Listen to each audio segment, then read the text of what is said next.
Next to be interviewed, Your Honors, is Solicitor General Florin T. Hilbay. Solicitor Hilbay. Please take your seat. Good morning, Mr. Solicitor General. Good morning, Justice. We will start now the public interview again. May I request Attorney Cayosa to start? Thank you, Madam Chairman. Good morning, Solicitor General Hilbay. Good morning, Your Honor. Okay. Interestingly, I looked at your bar examination grades, and I noted that your highest grades came from the examinations in civil law and remedial law, both 96%. Interestingly enough, though, your lowest grade happened to be on the last day of the exams, particularly in legal ethics and practical exercises. May I just know, what are your thoughts on how legal ethics is taught in law school? Or should it be taught at all? Or should there be a modification on how the instruction is done? Thank you, Your Honor. I remember in the UP College of Law where I teach I think about a decade ago, there was a project, the goal of which was to incorporate ethical teaching in every subject. And so the college came up with some modules for how to execute that particular idea. I think, along those lines, that ethical rules, ethical practices should be incorporated into the teaching of every subject. And so it doesn't necessarily mean that we should do away with the teaching of ethics as a separate course. I think on its own it's an interesting academic enterprise, but there should be an equal emphasis on the need to teach the ethical implications of the various subjects of law.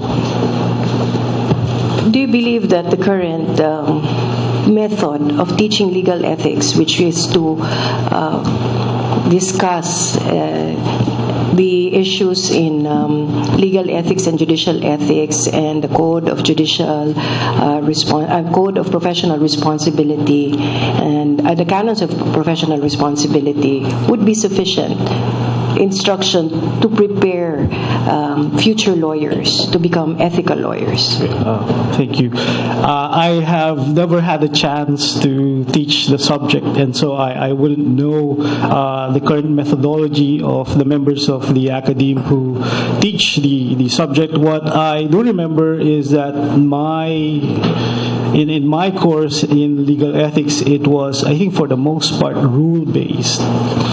And so, based on that experience, I can provide some comments. And my comment would be maybe as opposed to a purely rule-based approach to the teaching of the various canons, we might as well go to an experience-based or situational approach to the teaching of the various rules. And so, as opposed to memorizing the various rules, we might as well go straight to various situations where a law practitioner or a judge might be exposed to some questions that would require the application of the rules. I think an experiential approach might assist in ensuring that the students are able to internalize the rules better. Should you become a member of the court, the High Court, what would you emphasize in order to ensure that the next generation of lawyers whom we produce will be ethical lawyers? There will be some degree of influence on the Legal Education Board. What would you propose? Well, in my case, Your Honor, if I become a member of the court, I would simply incorporate, fundamental notions of justice in every decision that I render. I think beyond the simple application of the rules of law, we always have to go back to again, basic questions of justice. And so in my case, for example, as Solicitor General, what I've done is to post in the website of the OSG the various pleadings that I have personally written, and this would be in those significant cases that I have personally handled. And anyone, I think, who would look at those pleadings would realize the fixation with going back to certain first principles of justice, again, beyond the simple application of the rules. Now, moving on to another topic, you assumed the helm of the Office of the Solicitor General in August 2014. And less than 7 months ago, you became Solicitor General. My question is, when you assumed, what vision did you have in mind to complete within the time given that you will serve as Solicitor General in order to make a difference in your office? Well, so far as the administrative aspect of being a Solicitor General is concerned, I made sure that both the legal and the non-legal members of the office's contributions are fully recognized, and so I have aggressively pursued a system of promotions in the office. I think by the time I'm done, I think that will be by end of June, I probably will have been able to promote almost everyone in the office. We have also, well, I have continued the program of my predecessor, Solicitor General, now Justice Francis Hardilesa, of promoting capacity building programs. We have been lucky in the sense that we have been able to obtain the required funding from both the Office of the President and in Congress to send our lawyers to various programs abroad. On the legal side, I'm a big fan of leading by example. I think the lawyers and the administrative staff in the office do appreciate it when the head of the office spends more time than everybody else. There have been instances where I've spent 3 days in the office just to finish a particular work. I've also instituted a policy of transparency. Again, my goal has been to show everyone that this is how I work. These are my personal standards, and that is reflected, I think, in the quality of the work that I have produced, and everything can be seen in the website of the office. Thank you, Mr. Solicitor General. Now, I'm just curious, before your designation as Acting Solicitor General, you're actually Senior State Solicitor, is it not? How did you manage it, considering that you had to go over the heads of several more senior members of the office, particularly the Assistant Solicitor General? Yes, Your Honor. I am remarkably conscious of the fact that I am the youngest among the leaders in the office. I think the way I try to, well, I wouldn't say justify, but to show that I have the capacity to lead is, well, number one, by telling everyone that I am unique in the sense that I'm probably the only Solicitor General who's gone through all the possible positions in the office. I've been an associate. There are, I think, 4 categories of lawyers in the OSG, and I have occupied all 4 categories of positions. During the time of Solicitor General Marcelo, I was one of his associate solicitors. During the time of Justice Francis Hardilesa, I was his senior state solicitor, and I also occupied the position of an assistant solicitor general in the sense that I was an OIC of a particular division, and then I became an acting solicitor general, and then a solicitor general. And so I think my experience to some extent would justify my appointment. I've also made it a point to develop, good working relations with the lawyers in the office. Again, I'm conscious of the fact of my youth, and I think it's a testament to the professionalism and competence of the lawyers in the Office of the Solicitor General that they have gone beyond the fact of mere age, and for purposes of working with me at a professional level. On a lighter note, I'm just curious. Perhaps you're the only Solicitor General also who has taken in so much interest in musical instruments and photography, because I noticed in your salin you note that as among the assets that you have, and no real properties to speak of. Well, I think you can only engage in activities that you can afford. Given that I am a member of the UP Law Faculty, I don't have much to spend, and so I've catered my interests, towards those things that I think I can afford. My salary definitely cannot afford, a house in a gated community. I've rented my entire life, and so the meager salary that I have, I've spent on spent on savings. Is directed towards my savings and on certain interests that I have developed. I was lucky enough to have been taught to play the guitar by my father. I became also interested in photography because I like dealing with technology. That was my last question, Mr. Solicitor General. Good luck. Thank you. Thank you, Your Honor. Thank you, Madam Chairman. Thank you so much, Attorney Cayosa. May I request now Attorney Mejia to continue. Thank you, Madam Chair. Good morning, Solicitor General. Good morning, Your Honor. You have devoted practically your entire career as a lawyer to being a public servant. Just what motivates you in your work as a public servant? For the most part, I think, Your Honor, it's temperament. The feeling that whatever it is that you have to do must have some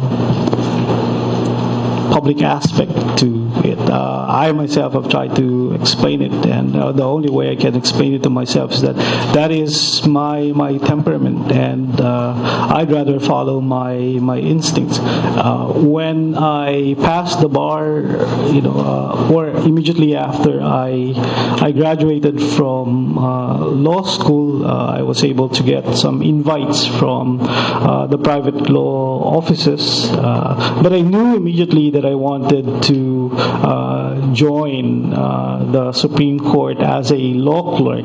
When I was in first year law school, I read a very interesting book about the work of law clerks in the Supreme Court. It's called The Brethren by Woodward and Armstrong. I was so influenced by that book that I made a commitment in first year in law school that I would try to find a job in the Supreme Court the moment I graduated. And so I was lucky enough to have ended up in the office of one of what I would consider to be one of the most eminent constitutionalists of our time, Justice Vicente Mendoza. And after that, I think I just followed my instincts, and I've always ended up in public service, whether as a member of the academe in UP or as a member of Bantay Katarungan with former Senate President Jovito Salonga.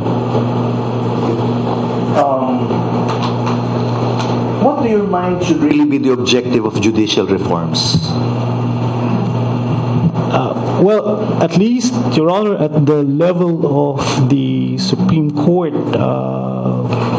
it would have both a legal and administrative aspect. As a legal matter, I would consider the certiorari jurisdiction of the Supreme Court as a special concern. And so I think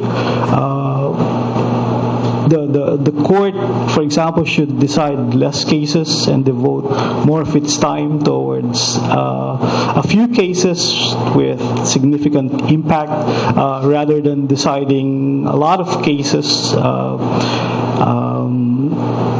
I would lean towards an American model of how the Supreme Court as an institution decides. And so, given my experience as a law clerk with Justice Vivi Mendoza, I'd probably issue more minute resolutions rather than decide the cases in full and make them appear in the Philippine Reports and SCRA. If you look, for example, at the volumes of the SCRA, there would be cases where in 1 week, a week's worth of decisions would cover one entire volume.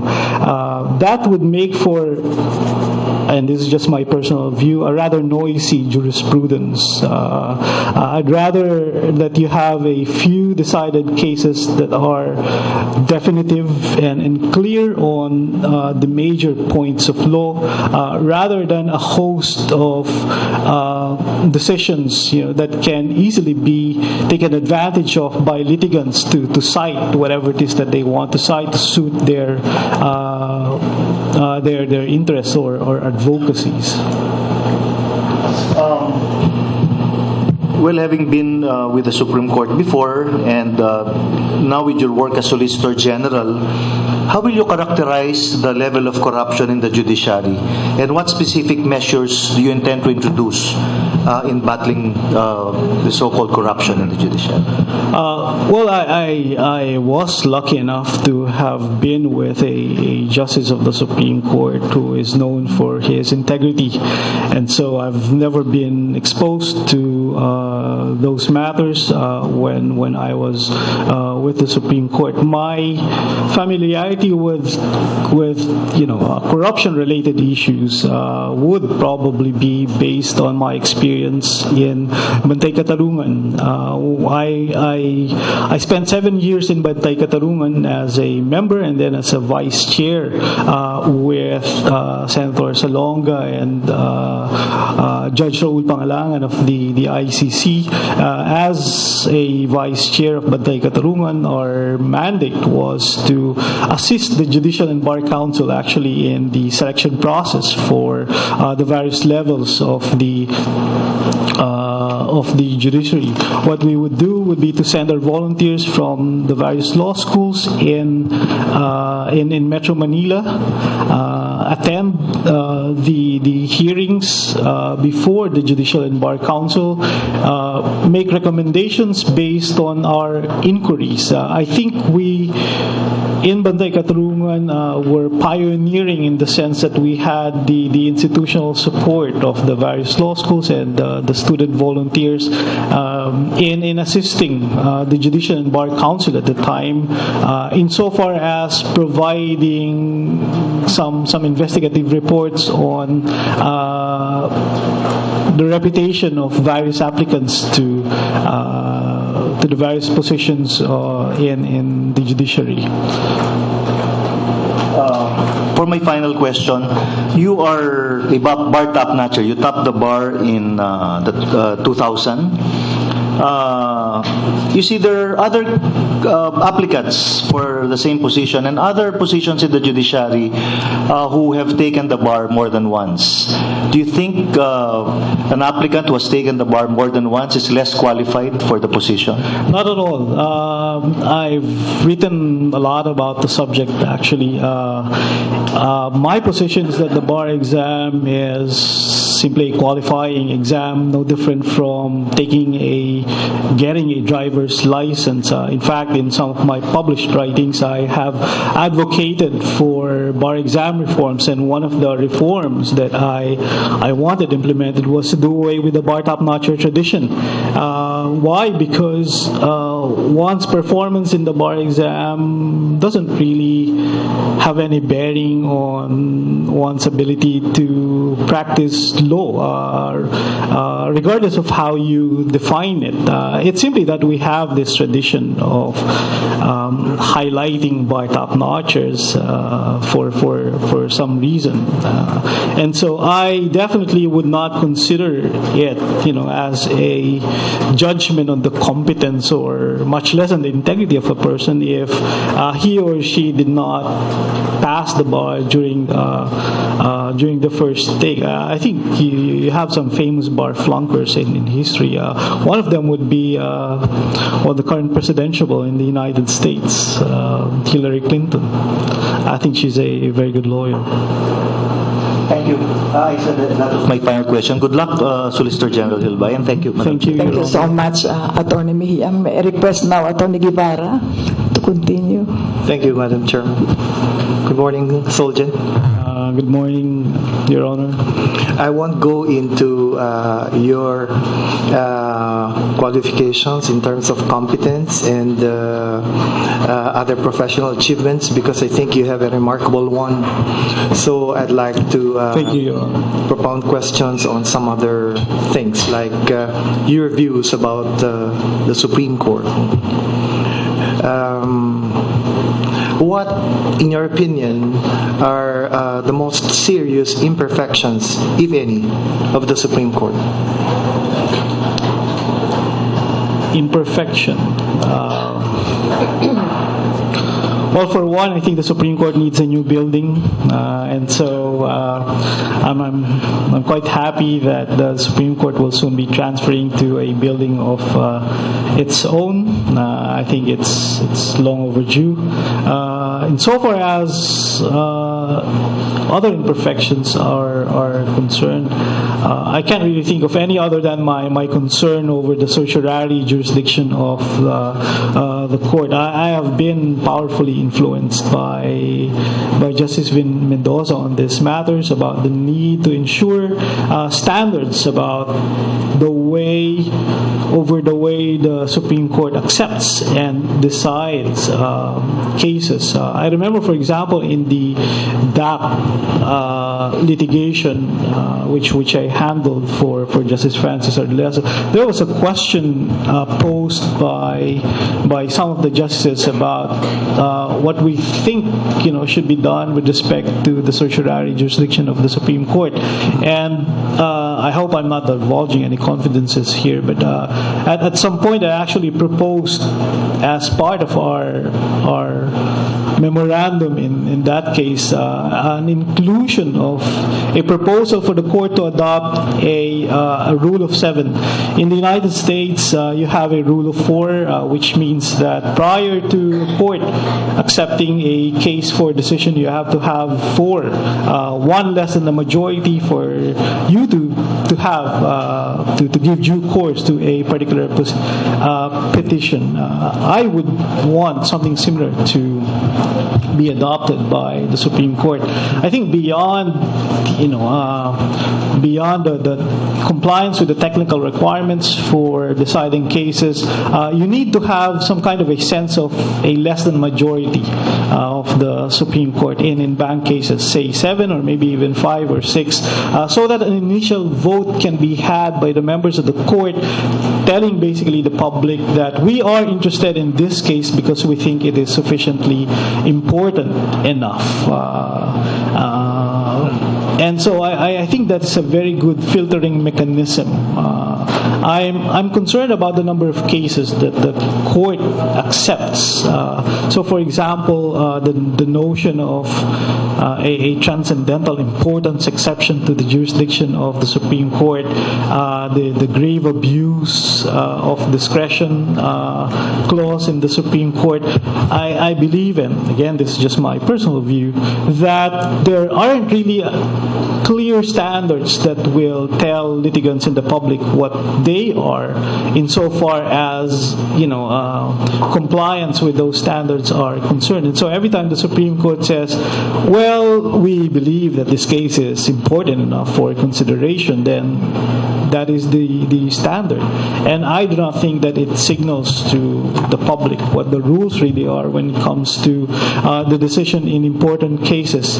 And so the way to remedy, I think, that particular concern is to have, a rule of 7 or a rule of 5 or 6, so that you have at the get-go sufficient number of justices who will tell everyone, we think this case is important enough, and therefore a less than majority number of the members of the court can decide on an institutional basis what cases should be heard and should not be heard. What about structural reforms, Soljan? Do you think that there is a need for structural reforms in the Supreme Court or changes in policy directions? And so far as structural reforms are concerned, again, given my concern over the noise in our jurisprudence occasioned by the number of decisions that are published in the court,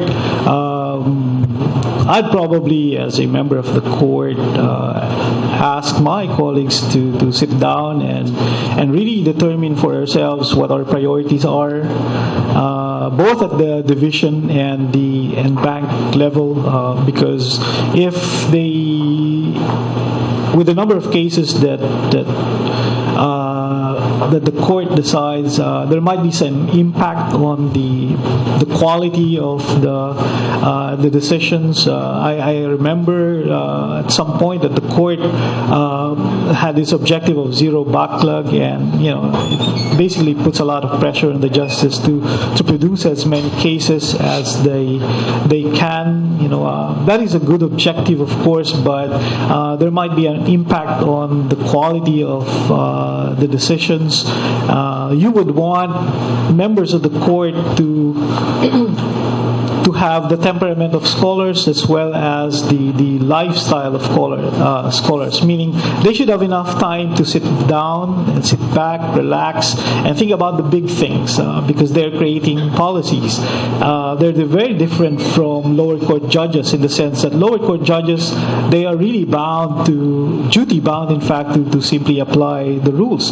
Whereas members of the Supreme Court, they have the authority to redefine the rules. And the ability to go back to first principles, I think, requires the temperament of a scholar, because that requires you to look forward and see for yourselves what would be the possible implications of certain policy changes in the rules or in the structure of the Supreme Court itself. Well, that seems to jive with your earlier statement that you would rather see fewer decisions of the Supreme Court, but which set, very clear major points of law. So, do you think that the case of Torre de Manila will fit this mold? Of a case that will settle a clear point of law. Well, if you look at the petition filed in the Torre de Manila case, in my view, that was procedurally defective. But again, had the court adopted a rule of 4, 5, or 6, right? Regardless of whether or not the defects in the petition, so long as you have enough votes in the majority or in the minority to communicate to the public the importance of the case, then that should be sufficient. I wouldn't want the court to be blindly proceduralist. There might be certain cases, of course, where there is a need for the court to decide a particular case, notwithstanding the particular defects in the way the pleading was written. But on a global scale, on a policy scale, I would definitely want the court to be strictly proceduralist. In the large number of cases. Okay. On a lighter note, Soljan, you're 41 years old only. And I'd like to ask you if this young age is an advantage or a disadvantage in your application for a seat in the highest court of the land. Thank you, Your. I think it goes both ways. Whereas old age can be an advantage and a disadvantage, youth can be both an advantage and a disadvantage. It's just that, well, in my view, and of course I'm biased in this view, the Constitution envisions some kind of a balance in the force of generations. That is why the Constitution itself allows someone who is as young as 40 to apply for a position in the Supreme Court. Top of my head, a majority of the members, overwhelming majority of the members of the court are in their 60s. I think there are about 2 members of the court who are in their 50s, and no one is in his or her 40s. I wouldn't go so far as to say that that's unfair, but I think that there might be some space for the court for someone who is as young as I am, because I think my generation has something to contribute in terms of the perspective, because I belong to a generation that grew up in the 80s and the 90s, which is a very different information environment. I definitely would say that people from my generation would have a different perspective on certain types of legal questions. But I do acknowledge the fact that my youth can be a disadvantage in certain situations. It's just that, in my belief, it can go either way, either as an advantage or as a disadvantage. Well, in the event that you were not selected in your first attempt to get a seat in the highest court of the land, and considering further that your term as Solicitor General will end with the term of the incumbent president, what other options are you considering, if any? I intend, Your Honors, to return to teaching. I am a full-time member of the law faculty of the UP College of Law. I intend to go back. My secondment will naturally expire upon the expiration of my term. I am, in fact, rather excited to go back to full-time teaching once my term is done. My stint in the Office of the Solicitor General has vastly enhanced my experience. I have so many more stories to tell about how the most significant cases that we have handled, that my office has handled, has improved my perspective and my views about law in general and constitutional law in particular. And so if I don't win the lottery and don't get appointed, I wouldn't be really sad, because I have options that I think are really worthwhile and are very wonderful options. Just one last question, if you may. On a much lighter note, I always subscribe to the view that the most effective worker is one who lives a very well-balanced life, including his personal life. So what can you say about that? Because I noticed that, you're still single. And some people say that when ladies grow old at nagiging matandang dalaga, or guys grow old and still remain single and become matandang binata, they become irritable, they become ill-tempered sometimes. And do you think this has a bearing on the manner in which someone can perform his official tasks? My single blessedness means, if at all, that I do not have any jealous mistress. I can devote my entire time to my professional work with enough space and time for the things that I consider important: family, music, the arts, philosophy, and so I would like to think of myself as a very happy person. I have no reason to be sad. In fact, in many ways, I am extremely lucky with what I've been able to experience, regardless of my accomplishments. The past 3 years have been unbelievably exciting for me in many levels, and so I think I'm I'm a person with a happy temperament. That's how Thank I you would very put much. it. Thank you very much. Thank you, Your Honor. Thank you very much. And now may I request Justice Lagman. Thank you very much, Madam Chair. Soljan, good morning. Good morning, Your Honor. This is in line with the last question of Attorney Guevara. They say that life begins at 40. Yes. You are now only 41 years old. Almost 42, Your Honor. Oh yeah, almost 42. Okay, let's admit that you're almost 42. If you will be fortunate to be nominated and appointed to the vacant position in the Supreme Court and stay there up to the mandatory age Yes. of 70, you will be staying in the court for at least 29 years. Yes. They say that those years between the age of 40 and 70 are the most productive and enjoyable years in a person's life.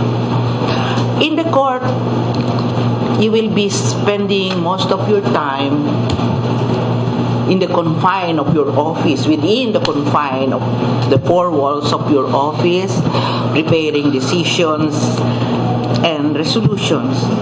Do you think you will be happy in that situation where even your social life will be restricted and you might not even have time to meet or look for your partner in life? Do you think you will be happy in that situation? Thank you for that question, Your Honor. Yes, of course, Your Honor. I think if I am fortunate enough to be nominated by this Honorable Council and appointed by the President, I'll be no different from, say, a Justice of the United States Supreme Court who gets appointed for life, while in good behavior. And so I think the life of a Justice of the Supreme Court is quite parallel with the life of an academic, and I've been an academic my entire professional life. You spend, your entire day reading, researching, and writing.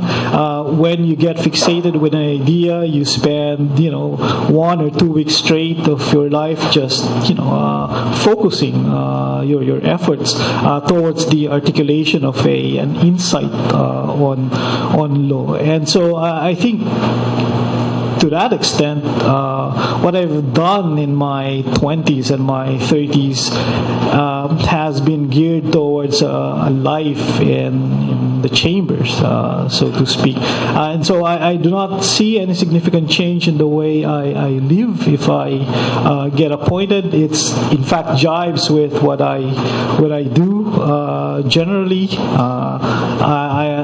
While I do consider myself a social human being, I certainly don't consider myself as a party person. I'd rather read a book, write, or watch some documentary than party. And so I think given my temperament, my nomination to the Supreme Court and my appointment to the Supreme Court will simply be consistent with my temperament. And so I wouldn't consider it as a personal disadvantage, right? That I am able to do what I in fact like doing, And and spending the best years of my life, doing what you want to do. I think that is, in fact, the gold standard, for almost everyone, that a person be able to do what exactly he or she intends to do for the rest of one's life. Thank you for that answer, Solicitor General. Now, you are now the Solicitor General. How would you describe yourself in that position? The same person who was appointed Senior State Solicitor, same person who was an academic, same person who was a public advocate against corruption. The only difference is the added experience and the breadth of perspective that I have acquired as Solicitor General. I have been fortunate enough to have been tasked with certain grave responsibilities by my superiors, and that has certainly accelerated my learning in many ways. But I don't see myself as a changed person, both in terms of my personal views or my philosophy. It simply galvanized, I think, certain ideas that I've always had. I'm basically still the same person with an added social responsibility that is exposed to the public, I suppose. Okay, so Jen, I'm just wondering, how do you handle stress? I handle stress by trying to be more relaxed. I think it's yes, Your Honor.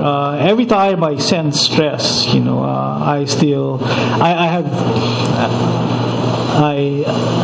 I basically meditate internally, and so someone who's been exposed to rather aggressive interpellations during the oral arguments in the Supreme Court, I think it is an imperative for you to be able to handle remarkably well stress in your life. And so, the moment I hear a justice start raising his or her voice, I start relaxing, and so I think that's the only way to cope with it. The more relaxed you are, the more your mind is able to perform well. Just like an athlete, if your muscles are cramped or stressed, then there's no way you can perform at peak levels. And so the moment I sense stress is also the moment that I start relaxing more.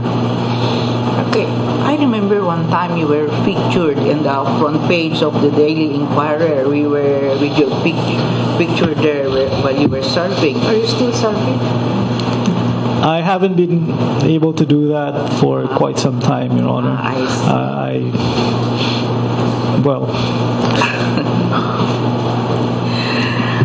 Now, if you will be appointed to the Supreme Court, what do you think, with your experience, what do you think can you contribute to further improve the image of the court?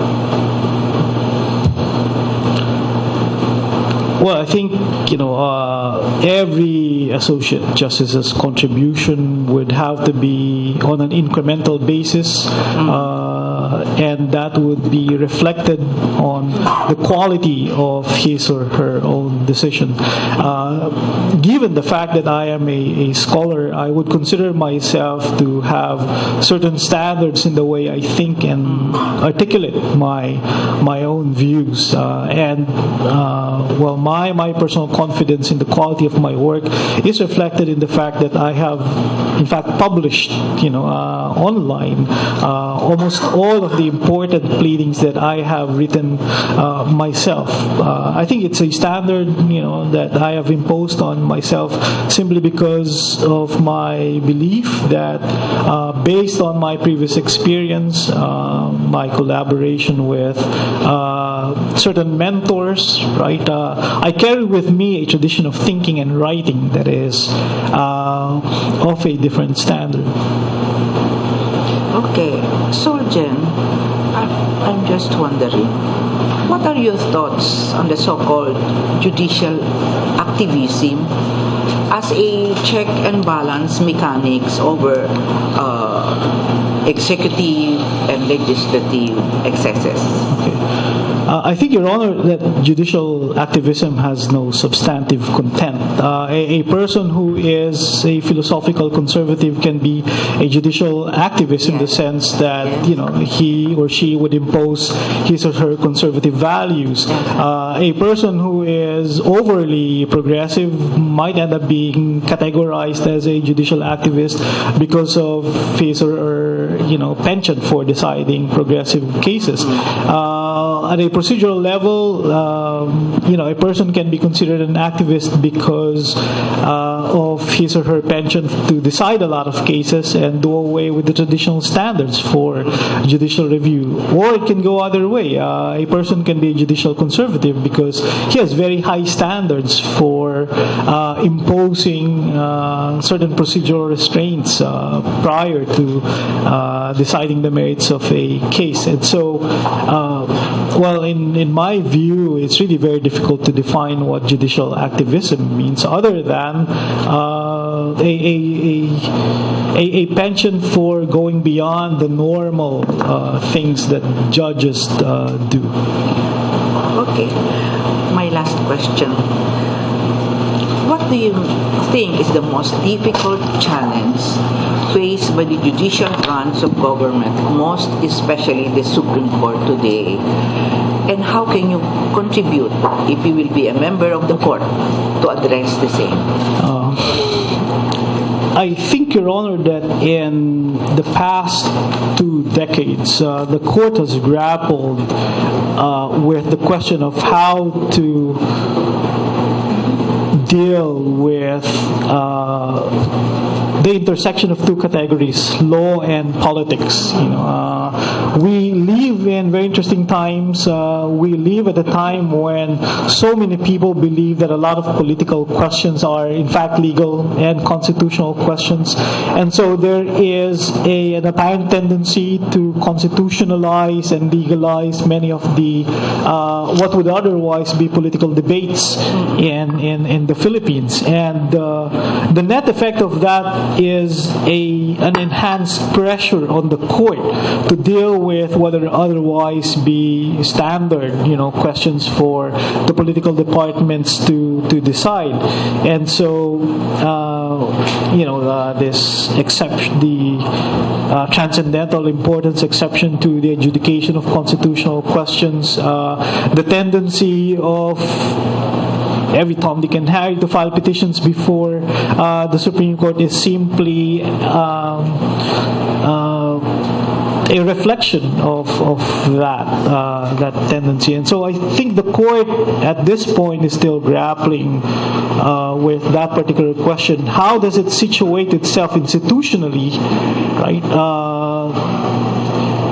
In this political and politicized environment, and I don't know. For example, I don't think that the court has already provided an institutional answer to that question. I would contribute to a clarification of an answer to that question. I think through my decisions, I think I will be rather strict at a procedural level. I wouldn't want my personal political views to be incorporated in the SCRA simply because I have the power to decide cases. I believe in a clear separation of legal questions and political questions. As a judge, I wouldn't really want to impose my philosophical views on certain things. I believe in I'm a big fan of privacy. I'm a big fan of democracy. There are a lot of questions that ought to be decided by the people in their private or collective capacities. I don't see myself, as a judge who will impose what Alexander Bickel would call fundamental values, and read those values into the Constitution. Okay, thank you very much, Thank you, Your Honor. Thank you so much, Justice Lagman. So good morning again, Mr. Solicitor General. Good morning, Justice. preliminary lang. Under Rule 7 of the JBC rules, the purpose of the interview, among others, is to determine the applicant's judicial philosophy and moral values. Likewise, the JBC is mandated to determine whether the applicant's loyalty to law, justice, and ideals of an independent judiciary is beyond doubt. Hence, the following questions.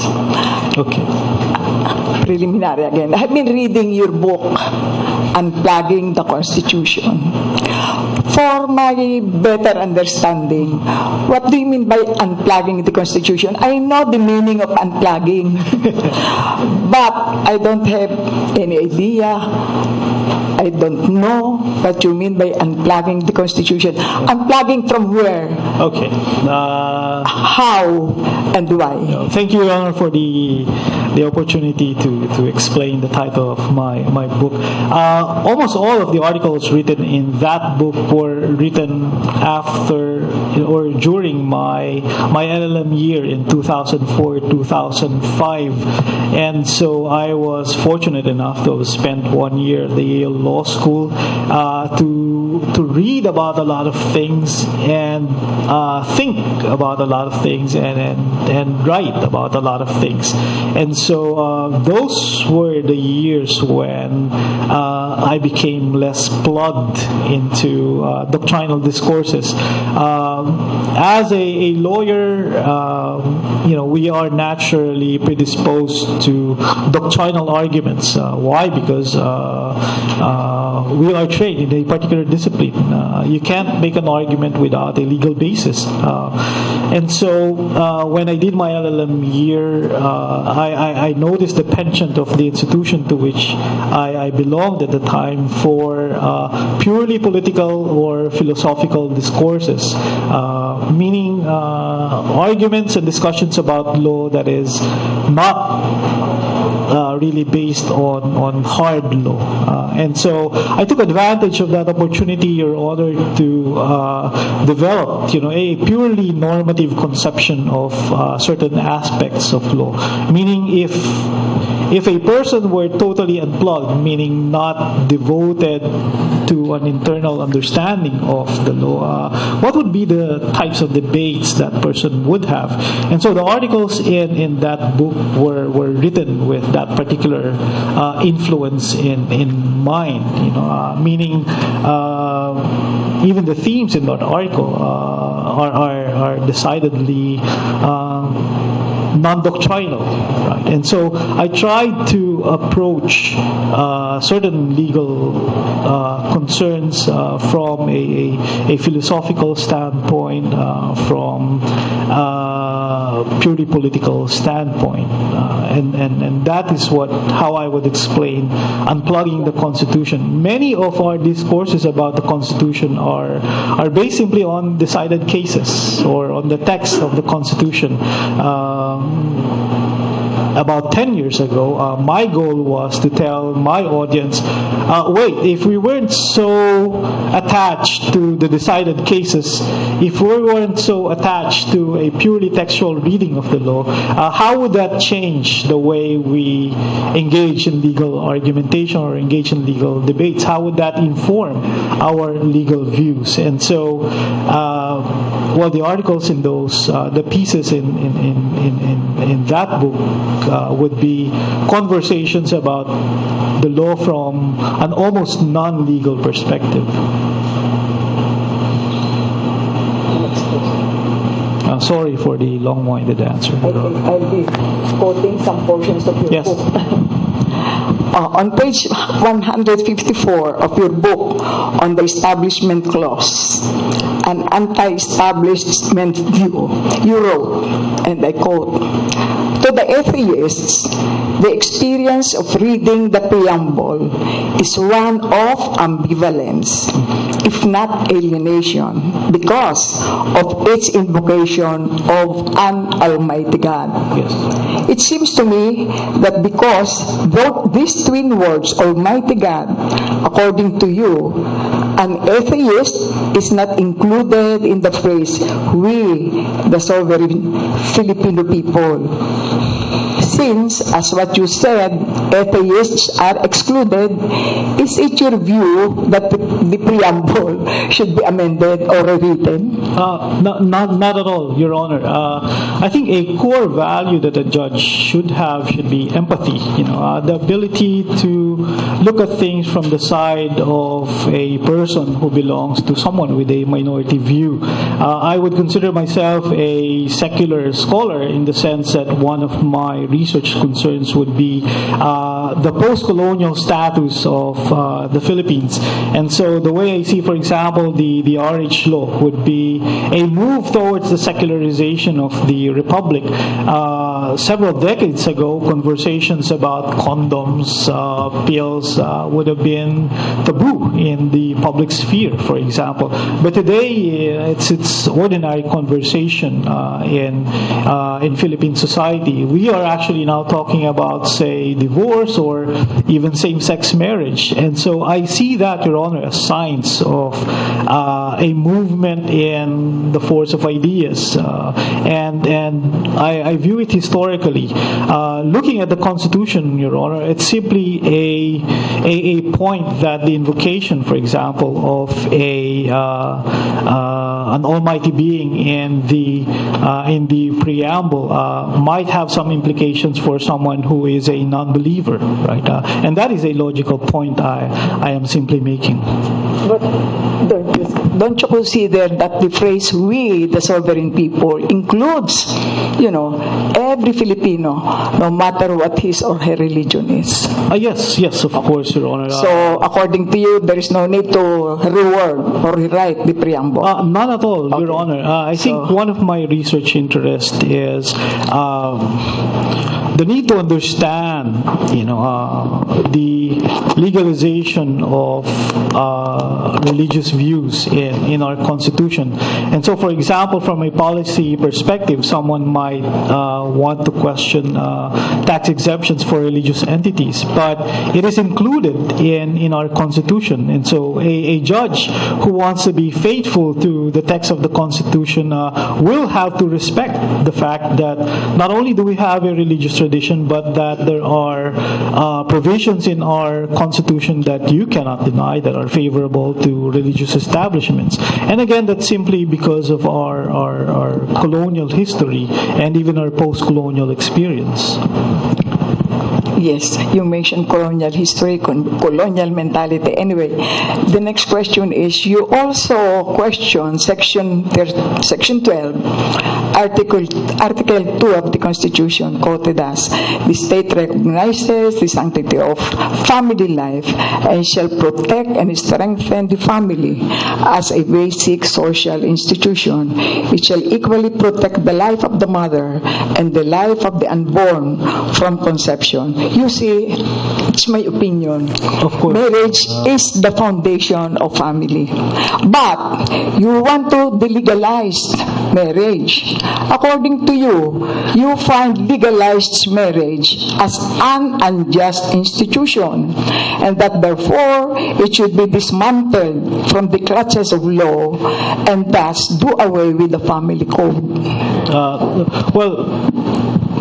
Thank you, Your Honor, for the opportunity to explain. My view is that marriage as a legal institution, right, can withstand some updating. I think I am a romantic when it comes to this thing.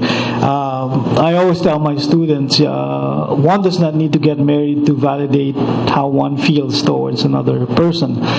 For example, there are a lot of people who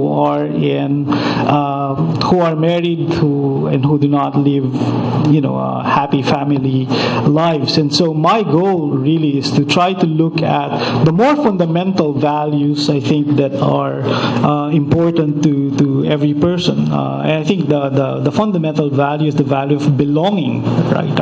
And so, regardless of whether or not you are in a married relationship, right, what is more important really is that sense of belonging.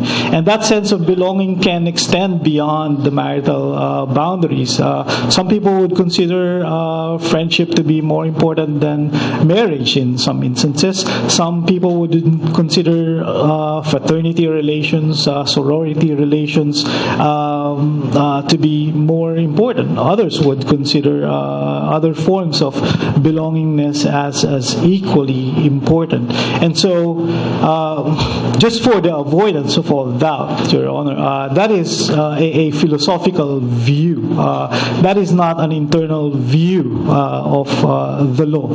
And so, in my experience as Solicitor General, right, we have filed petitions before the Supreme Court based on Article 36. Your Honor. In fact, I've been We will go into Article 36, Okay. Mr. Solicitor General.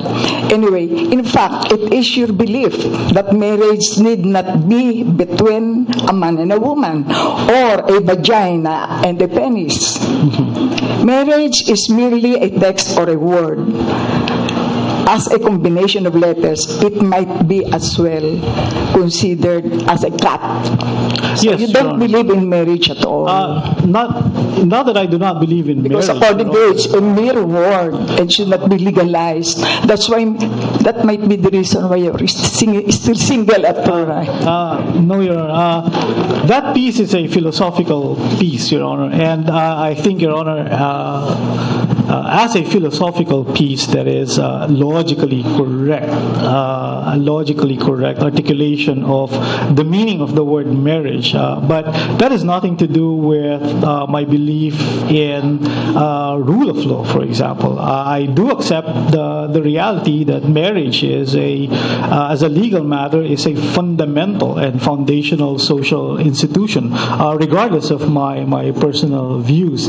And again, Your Honor, the separation of personal views and legal views. In my practice of law as senior state solicitor and as Solicitor General, I consider myself to have been entirely faithful to the internal workings of the law. And this brings me back to Article 36 petitions and petitions for declaration of presumptive death. I noticed when I was senior state solicitor, Your Honor, that there is an increased prevalence of petitions for declaration of presumptive death, and I realized that's actually a way around, a cheaper way towards getting annulment or nullity petitions. And so I have appealed all RTC decisions declaring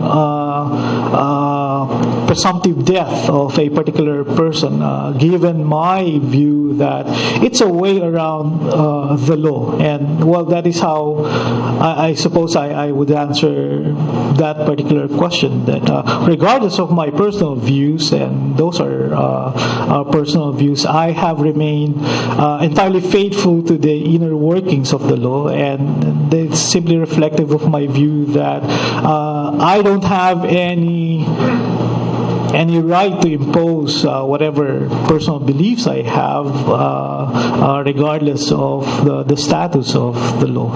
And I think, Your Honor, it's entirely logically consistent with a person to have a different political or philosophical view from what the mainstream law would require or even impose. By asking these questions, the JBC just wants to know your judicial philosophy and how your personal views, will be tested in applying or in deciding cases which will reach you, supposing you're already in the court. May I continue, Mr. Solicitor? Of course, Your Honor. Also, you stated that the desire to associate and to be with someone must not be legalized like friendship or institutionalized. In short, you want to do away with the family code and family relationships, considering that desire or love felt by anyone is beyond government confirmation, then you ask, why is the government interested in heterosexual coupling or partnership? Or why is marriage between a man and a woman only? And why the relation with permanence, procreation, and surnames? According to you, it is not the government's business to tell us that only two are okay. Meaning to say, in a relationship, threesome, foursome, etc. are permissible, and they can engage in sex in private and call themselves a family. May I know your comment on this? Yes, Your Honor. I think I'm rather logically correct when I say that the purely personal aspects of a relationship are beyond government regulation. In fact, if you look at the family code, the purely personal aspects of the family code cannot be enforced through judicial orders. I cannot imagine, for example, a judge issuing a mandamus for the husband to love or his wife, right?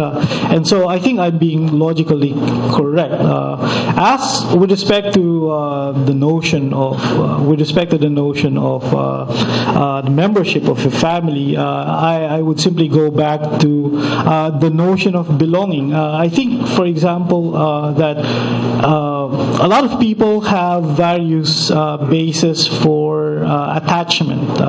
Again, for example, so for some people, fraternities, certain ties of friendships would be more important than family. And I make no moral judgment with respect to how a person lives his or her own life. Some people would like to live on their own. Others would love to stay in some brotherhood or some sisterhood. I, as a matter of personal view, Your Honor, would respect how a person views how he or she would live. But again, Your Honor, as a matter of law, I simply accept the fact that society recognizes marriage as an important legal institution. And a judge would be performing, or a justice of the Supreme Court would be committing an impeachable offense if he or she did respect that fact. And so this brings me back, Your Honor, to my judicial philosophy, that there has to be a separation between the purely political views of a person or a judge and the legal views of a person. If I may give an important footnote, Your Honor, there's a pending petition for same-sex marriage before the Supreme Court right now, and the comment that I'm filing is one for the dismissal of that petition. Why? Because I believe under the rules of the Supreme Court, that petition ought to be dismissed. Considering your personal view that marriage has no meaning at all, it's a mere word, so we do away with marriage, we do away with the family code, don't you think that time will come, a man and a woman can have as many partners as he or she desires? I think, Your Honor, what kind of society shall we have if there is no marriage? What is your definition of a family, by the way? By your saying, personal view. Yes, Your Honor. By saying that marriage doesn't have any meaning, what I'm simply saying is that people should go beyond the form. When I look at a married couple, I don't get happy because of the fact that they are married. I get happy because of the fact that they are in a meaningful relationship. And so the fact of marriage itself, for me, wouldn't mean anything other than a public commitment to live together as husband and wife. But again, Your Honor, I would say I'm a bit more romantic about the way I view things when I say that it's not the marriage that counts, it's the quality of the relationship that really matters to me. And so, as a person, I am not married, right? But I would consider myself to belong to certain important organizations, like my family and my friends and some other groups. And so it's again a philosophical view of how we should view relationships, not a legal proposal, right? To entirely do away with marriage. I would be crazy, Your Honor, to go out and campaign for delegalization as a legal matter, right? It's a philosophical piece, again, Your Honor, which is an invitation for people to a more honest discourse about our institutions. Mr. Solicitor General, if marriage is not regulated or legalized, so what will be your definition of a family? I think, Your Honor, that marriage is, as a legal institution today, is actually a from your personal beliefs or views. The way I see it, Your Honor, marriage is an amalgamation of various forms of regulation. If you look at the family code, marriage regulates personal relations, property relations, filial relations, the capacity to transmit property, inheritance, the capacity to transmit certain cultural values, certain personal values. What I'm simply saying is, as a logical matter, those forms of regulations can be interrogated individually and separately. And so I view marriage as some kind of a Lego sort of an institution. There are so many attachments to the institutions, and you can take out one particular form of regulation, say for example the relationship between a parent and child, and create another code for that particular relationship. You can create an entirely separate code for the property relations between a husband and wife. And so when I say that it's a code, what I'm simply saying, Your Honor, is that logically, just like any other code, it's composed of various it's composed of various categories. Two last questions. If marriage is deregulated, no law to govern marriage, the persons in a relationship can just say it's over. This is in your book. It's over, quote unquote. In short, no separation, divorce, or annulment proceeding is needed. Therefore, the determination to continue or not with the relationship should be left to the individual. There will be no laws concerning divorce, separation, etc. Well, that is simply the logical consequence if you deregulate marriage. I have, in my public speeches and writings, Your Honor, openly advocated, again as an advocate, for deregulation of entry and exit mechanisms related to marriage. And again, that is born out of my firm belief that what really matters is the meaning that is attached to a relationship by a person. It's not necessarily the legal form that is important. I might be romantic in that aspect again, but that is purely a political view and not a view that I would espouse as a judge, because as a judge you definitely wear a different hat. As a judge you deal with internal law, not external law. There's no opportunity for you to engage in philosophizing outside the law if you are a judge. And so as an academic, I have a remarkably wider breadth of